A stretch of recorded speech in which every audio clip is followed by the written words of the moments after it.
പരിശുദ്ധ പരമദിവ്യകാരുണ്യത്തിന് എന്നേരവും ആരാധനയും സ്തുതിയും പുകഴ്ചയും ഉണ്ടായിരിക്കട്ടെ. പരിശുദ്ധ പരമദിവ്യകാരുണ്യത്തിന് എന്നേരവും ആരാധനയും സ്തുതിയും പുകഴ്ചയും ഉണ്ടായിരിക്കട്ടെ. പരിശുദ്ധ പരമദിവ്യകാരുണ്യത്തിന് എന്നേരവും ആരാധനയും സ്തുതിയും പുകഴ്ചയും ഉണ്ടായിരിക്കട്ടെ. ഇത്തിരി പോലും സമയം വൈകിക്കാതെയാണ് ഈ ഒരു ധ്യാനചിന്ത തുടങ്ങണേ. അതിനുള്ള കാരണം ഒറ്റപ്പേരാണ്, വിശുദ്ധ ഫ്രാൻസിസ് സേവിയർ. ഒന്നും ചിന്തിക്കാനുള്ള ആളെക്കുറിച്ച് പറയാനായിട്ട് സുവിശേഷം എന്നൊരൊറ്റ വാക്ക് മതി. സുവിശേഷം. ആളങ്ങനെ ആയിരുന്നു.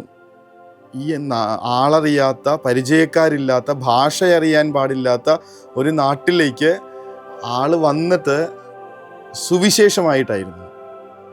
കാരണം ഫ്രാൻസിസ് സേവിയർ പുണ്യാളൻ പറയുന്ന കാര്യം, കർത്താവ് എനിക്ക് ആത്മാവിനെ തരിക,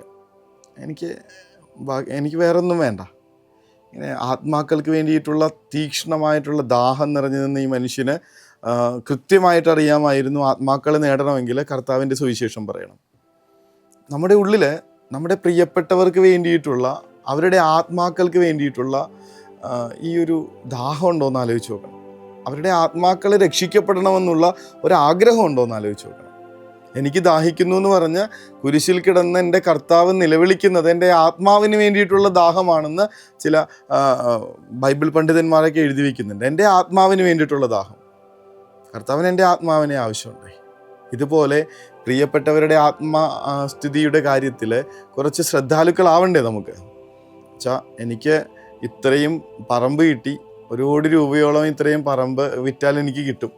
എന്നാൽ കേസൊക്കെ നടത്തി എൻ്റെ സഹോദരന്മാരിൽ നിന്ന് ഈ പറമ്പൊക്കെ വാങ്ങിച്ചെടുത്ത് ഞാൻ കോടിപതിയായിട്ട് അവരുടെ ആത്മാവ് നഷ്ടപ്പെട്ടു പോയാൽ പിന്നെ എനിക്ക് ഈ കോടികളൊന്നും എന്താ പ്രയോജനം വെച്ചാൽ? ഒരു സഹോദരൻ ചോദിക്കുകയാണ്. അയാളുടെ ഭാഗത്ത് എല്ലാ ന്യായമുണ്ട്. കോടതിയിൽ പോയാൽ അയാൾക്ക് ആ 4 സെൻറ്റ് വയറ്റിലേക്ക് കിട്ടുകയും ചെയ്യും. പക്ഷെ അയാൾ ചോദിക്കുന്ന കാര്യമാണ്, പക്ഷേ അതും പറഞ്ഞ് എൻ്റെ സഹോദരങ്ങൾ എന്നിൽ നിന്ന് അകന്നു പോവുകയും അവരുടെ ആത്മാവ് നഷ്ടമാവുകയും വിദ്വേഷം കൊണ്ട്, വെറുപ്പ് കൊണ്ട് അവരുടെ ആത്മാവ് നഷ്ടപ്പെടുകയും ചെയ്താൽ പിന്നെ എനിക്കെന്ത് ഇതുകൊണ്ട് ഉപകാരം?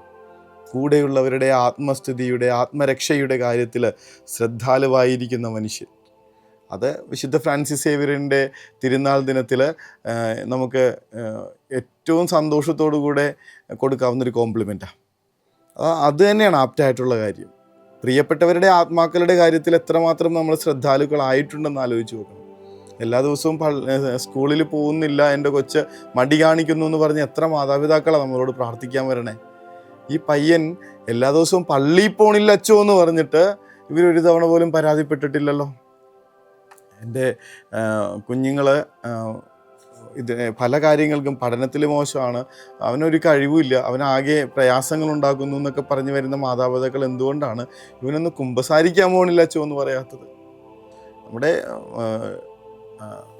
ഭർത്താക്കന്മാരെ കുറിച്ചിട്ട് ഒരുപാട് പരാതികൾ പറയുന്ന ഭാര്യമാർ അവരൊരിക്കലും കുടുംബ പ്രാർത്ഥന ചൊല്ലാനിരിക്കാത്തതിനെ കുറിച്ച് പരാതി പറഞ്ഞിട്ടില്ല. ഭാര്യയുടെ കലഹങ്ങളെക്കുറിച്ച് പറയണ ഭർത്താവ് ഒരിക്കൽ പോലും ഈ സ്ത്രീ കൃത്യമായിട്ട് സമയങ്ങളിൽ പള്ളിയിൽ പോകുന്നുണ്ടോ എന്ന് ആലോചിച്ചിട്ടില്ല.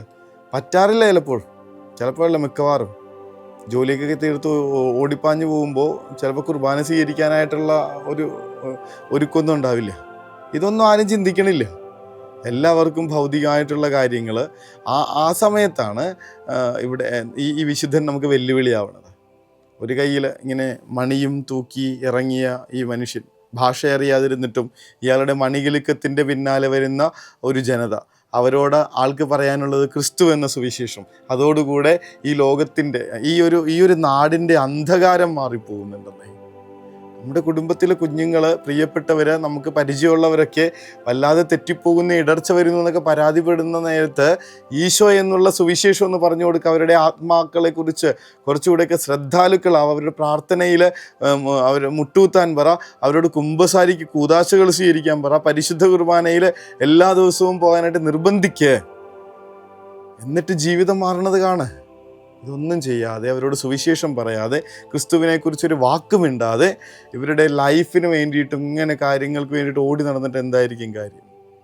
ദാവീദ് തന്നെയാണ് ഏറ്റവും നല്ല ഉദാഹരണം. സാവൂൾ രാജാവ് പടച്ചട്ടയും തൊപ്പിയും വലിയ വാളൊക്കെ വെച്ച് കൊടുക്കുമ്പോൾ അയാൾ വിചാരിക്കുന്നത് ഗോലിയാത്ത് എന്ന് പറയുന്ന വലിയ അപകടത്തിൽ നിന്ന് ഇവൻ രക്ഷിക്കപ്പെടണമെന്നുള്ളത് മാത്രമാണ്. പക്ഷേ നടക്കാൻ സാധിക്കാതെ ദാവീദ് ഇതൊക്കെ വലിച്ചെറിഞ്ഞിട്ട് ഇസ്രായേലിൻ്റെ ദൈവമായ കർത്താവാണ് എൻ്റെ ബലം എന്ന് പറയുമ്പോൾ അവൻ്റെ കയ്യിൽ പിന്നെയുള്ളത് ഒരു കവണയും 2 കല്ലും മാത്രമാണ്. ആ കല്ല് ഒറ്റ കല്ലുകൊണ്ട് ഗോലിയാത്ത് എന്ന് പറയുന്ന മല പോലെ നിൽക്കുന്ന മല്ലനെ അടിച്ച് താഴെയിട്ട് അവൻ്റെ ശിരസും വെട്ടി സാവൂളിൻ്റെ അടുത്ത് വരുമ്പോൾ സാവൂൾ അമ്പരക്കുന്ന കണക്ക് നമ്മൾ ഇങ്ങനെ അമ്പരന്ന് നിൽക്കുകയാണ് ചില കാര്യങ്ങൾക്ക് മുന്നിൽ. എല്ലാം ചെയ്തു കൊടുത്തിട്ടും നമ്മുടെ കുഞ്ഞുമക്കൾ നമ്മളുടെ കൈവിരലുകൾക്കുള്ളിലൂടെ ഊർന്നു പോകുന്നതിൻ്റെ ഒരു കാഴ്ച നിസ്സഹായതയോടുകൂടി നോക്കി നിൽക്കുകയാണ് നമ്മൾ. സുവിശേഷം പറയാത്തത് കൊണ്ടാണ്, അവരുടെ ആത്മസ്ഥിതിയിൽ ഇതുവരെ നമ്മൾ ശ്രദ്ധ വെക്കാത്തത് കൊണ്ട് തന്നെയാന്നേ. ബാക്കിയെല്ലാം ചെയ്തു കൊടുക്കുന്നുണ്ട്, ഒരുപാട് കാര്യങ്ങൾ ചെയ്തു കൊടുക്കുന്നുണ്ട്. പക്ഷേ എന്തുകൊണ്ടാണ് അവരെ വിശുദ്ധരാക്കാനായിട്ടുള്ളൊരു അനുഗ്രഹം, ഒരു ആഗ്രഹം നമ്മുടെ ഉള്ളിൽ വരാത്തെ, ദൈവത്തോട് ചേർത്ത് നിർത്താനായിട്ടുള്ളൊരു നിർബന്ധം നമ്മുടെ ഉള്ളിൽ വരാത്തെ, പേടി വരുന്ന എന്തിനാ കാര്യത്തിനൊക്കെ? ദൈവത്തിന് വേണ്ടി മക്കൾക്ക് വേണ്ടി ദൈവത്തെ അന്വേഷിക്കുന്ന മാതാപിതാക്കളാവാതെ ദൈവത്തിന് വേണ്ടി മക്കളെ വളർത്തുന്ന മാതാപിതാക്കളാവാൻ ബെനഡിക്റ്റ് 16 പാപ്പ ഓർമ്മപ്പെടുത്തുന്നതിൻ്റെ കാരണം അതാണ്. എല്ലാവരും ഇങ്ങനെ പ്രാർത്ഥിക്കണത് അവരുടെ പരീക്ഷ ജയിക്കാൻ, ജോലി ഇൻ്റർവ്യൂ പാസ്സാകാൻ, ജോലി കിട്ടാൻ, സാലറി ഹൈക്ക് കിട്ടാൻ, അസുഖം മാറാനൊക്കെ ആയിട്ട് കർത്താവിൻ്റെ മുൻപിൽ കണ്ണീരോടെ വന്ന് പ്രിയപ്പെട്ടവർക്ക് വേണ്ടിയിട്ടൊക്കെ പ്രാർത്ഥിക്കുന്നുണ്ട് നമ്മൾ. പക്ഷേ പാപ്പ പറയും, നിങ്ങൾ ഇങ്ങനെ മക്കൾക്ക് വേണ്ടി ദൈവത്തെ അന്വേഷിച്ച് നടക്കുന്ന മാതാപിതാക്കളാവല്ലേ. നേരെ മറിച്ച് ദൈവത്തിന് വേണ്ടി മക്കളെ വളർത്തുന്ന, അവരെ ഇങ്ങനെ ഫോം ചെയ്തുകൊണ്ട് വരുന്ന മാതാപിതാക്കളാവുക. കർത്താവെ അതിനെ സഹായിക്കണമെന്ന് പ്രാർത്ഥിക്കണം. ഇവിടെയാണ് സുവിശേഷം, ഇവിടെയാണ് കൂടെയുള്ളവരുടെ ആത്മാക്കളുടെ കാര്യത്തിൽ ശ്രദ്ധയുള്ളവരായിട്ട് നമ്മൾ മാറണേ. അതിനായി വിശുദ്ധ ഫ്രാൻസിസ് സേവ്യറിൻ്റെ ആത്മീയ ചൈതന്യം, ആൾക്ക് വേറെ ഒന്നും ആയിരുന്നില്ല പ്രശ്നം. പട്ടിണി കിടക്കുന്ന മനുഷ്യരോടാണ് ചെന്ന് ആൾ സുവിശേഷം പറയണത്. അവിടെ തനിക്ക് കൊടുക്കാവുന്നതെല്ലാം കൊടുത്തിട്ട് അവസാനം ഈ പറഞ്ഞ പോലെ അപ്പം കൊടുത്തതിന് ശേഷം ഉടനെ തന്നെ വചനമുണ്ട്. മറന്നു പോകരുത് ആ കാര്യം. ചാരിറ്റി അല്ല നമ്മുടെ നിയോഗം, നേരെ മറിച്ച് സുവിശേഷ പ്രഘോഷണമാണ്. ആ ഒരു ബോധ്യമുള്ളിൽ നിറയ്ക്കുന്ന ഈ വലിയ തിരുനാളിൽ വിശുദ്ധൻ്റെ മധ്യസ്ഥം യാചിച്ച് നമുക്കും പ്രാർത്ഥിക്കാം. ഞങ്ങളെയും അവിടുത്തെ സാക്ഷികളാക്കണമേ, കാണികളായി ജീവിക്കാനല്ല സാക്ഷിയായി ജീവിത നിയോഗം പൂർത്തിയാക്കാൻ കൃപ തരണമേ എന്ന പ്രാർത്ഥനയോടുകൂടെ അതിനു വേണ്ടിയിട്ടുള്ള ധൈര്യത്തിനും ശക്തിക്കും വേണ്ടി നമുക്ക് കർത്താവിൻ്റെ തിരുമുൻപിൽ മുട്ടിന്മേൽ നിന്ന് ആശീർവാദം സ്വീകരിക്കാം. പരിശുദ്ധ പരമ ദിവ്യകാരുണ്യമേ, അനന്ത സ്നേഹമേ, പരിശുദ്ധ പരമ ദിവ്യകാരുണ്യമേ, അനന്ത സ്നേഹമേ.